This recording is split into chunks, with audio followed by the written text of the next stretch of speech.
Quizlet California Real Estate Exam. Question 1. Broker Bob receives an earnest money deposit of $1,000 from buyer Zena for a property in Anaheim. Under California law, how many business days does Bob have to deposit this money into a trust account or neutral escrow? 1 business day, 2 business days, 3 business days, 5 business days.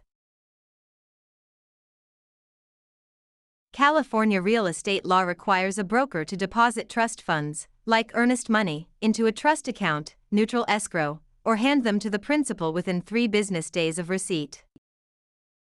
Question 2. Bob is a newly licensed real estate salesperson in California. To renew their license after the first 4-year term, how many hours of approved continuing education must Bob complete? 15 hours, 30 hours, 45 hours, 50 hours. All real estate licensees in California must complete 45 hours of approved continuing education every 4 years to renew their license.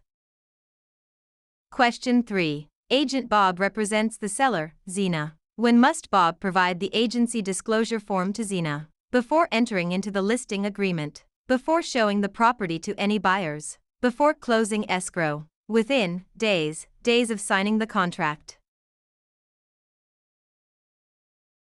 The listing agent must deliver the agency disclosure form to the seller before entering into the listing agreement.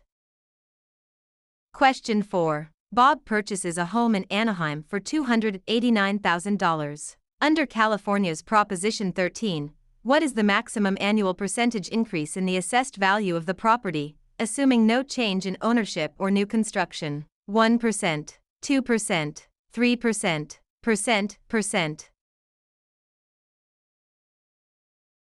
Proposition 13 limits the annual increase of the assessed value of real property to a maximum of 2% per year, unless there is a change in ownership or new construction. Question 5. Broker Bob hires an unlicensed assistant, Zena. Which of the following tasks can Zena legally perform? Show a vacant property to a prospective buyer. Answer questions regarding the terms of a residential lease. Type up and file real estate documents and coordinate days, appointments. Negotiate the price with a buyer's agent. Unlicensed assistants can perform clerical duties, such as typing, filing, and scheduling appointments, but cannot perform acts that require a real estate license, like showing properties or negotiating. Question 6. Bob wants to claim adverse possession of a vacant lot in Anaheim owned by Zena. In California, one of the requirements is that Bob must occupy the land continuously and pay property taxes for a minimum of how many years? 3 years, 5 years, 7 years, 10 years. In California, adverse possession requires open, notorious, continuous, and hostile possession under a claim of right or color of title, plus payment of property taxes, for a period of 5 years. Question 7. Contractor Bob completes a remodeling job on Zena's home in Anaheim but is not paid the $1,000 owed. If Bob wishes to file a mechanic's lien, they must have served a preliminary notice within how many days of starting work? 10 days, 15 days, 20 days, 30 days. A preliminary notice must be given within 20 days of first furnishing labor, materials, or equipment to preserve the right to file a mechanic's lien in California. Question 8. Broker Bob takes an exclusive right to sell listing from Zena for a property in Anaheim. The property sells for $289,000. Bob retains all records of this transaction. Under the California Business and Professions Code, how long must Bob keep these records? 1 year, 3 years, 5 years, 7 years. Real estate brokers must retain all records regarding real estate transactions for a period of 3 years from the date of the closing or the date of the listing if the transaction is not consummated. Question 9. Which type of deed is most commonly used in Anaheim, California to transfer title to real property, which includes 2 implied warranties from grantor Bob? Quitclaim deed, warranty deed, grant deed, trust deed.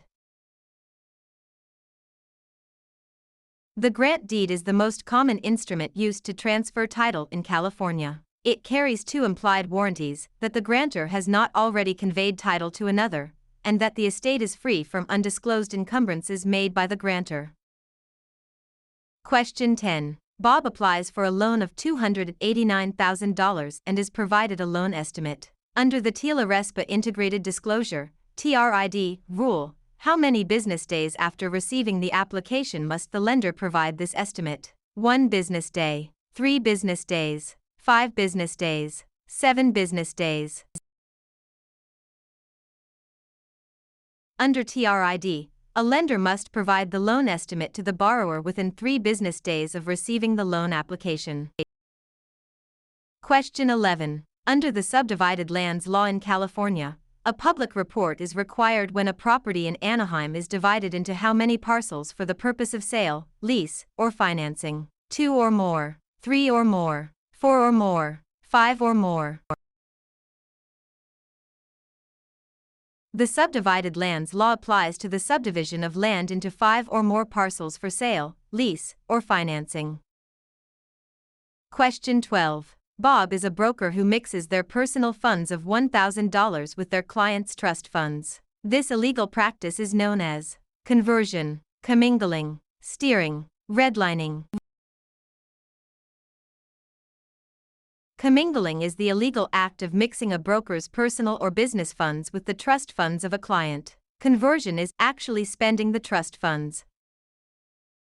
Question 13. Agent Bob focuses marketing efforts in Anaheim by telling homeowners that a certain minority group is moving into the neighborhood to induce panic selling. This illegal practice is known as blockbusting, steering, redlining, flipping. Blockbusting, also known as panic selling, is the illegal practice of inducing homeowners to sell their properties by suggesting that people of a particular race, religion, or background are moving into the neighborhood. Question 14. If Bob obtains an easement by prescription over Zena's land in Anaheim, Bob must have used the property hostilely, openly, continuously, and notoriously for a period of at least 1 year, 3 years, 5 years, 10 years. In California, an easement by prescription requires 5 years of open, notorious, continuous, and hostile use under a claim of right. Question 15. Bob and Zena sign a written contract for the sale of a property for $289,000. In California, the statute of limitations to file a lawsuit for breach of a written contract is 1 year, 2 years, 4 years, 5 years. The statute of limitations for bringing a lawsuit on a written contract in California is 4 years. Question 16. When calculating the property tax on Bob's home in Anaheim, the county tax assessor uses the property's market value, assessed value, appraised value, replacement cost. Property taxes are based on the assessed value of the property, not the current market value or appraised value. Question 17. To create a valid joint tenancy between Bob and Zena for a property in Anaheim, which 4 unities are required? Time, title, interest, possession. Time, title, consent, payment. Agreement, consideration, title, possession. Interest, possession, funding, signature. The 4 unities required to create a joint tenancy are time, title, interest, and possession, often remembered by the acronym TTIP. Question 18. Broker Bob holds an open listing on Zena's property in Anaheim. Bob will only earn a $1,000 commission if they are the first to show the property, the procuring cause of the sale, the listing broker of record on the MLS, able to hold days, open houses. In an open listing, the broker only earns a commission if they are the procuring cause of the sale, the one who brings the willing and able buyer. Question 19. Bob executes a deed conveying property to Zena. For the deed to be valid in California, it must contain all of the following except a granting clause, the signature of the grantor, N1, the signature of the grantee, N2, An adequate description of the property. A valid deed must be signed by the grantor, but the grantee is not required to sign it. Question 20. A lender offers Bob a loan of $289,000 to purchase a commercial property in Anaheim. The lender requires the property to be used as collateral while Bob retains possession. This is known as subordination, hypothecation, alienation, amortization. Hypothecation is the practice of pledging property as security for a debt while retaining possession and use of the property.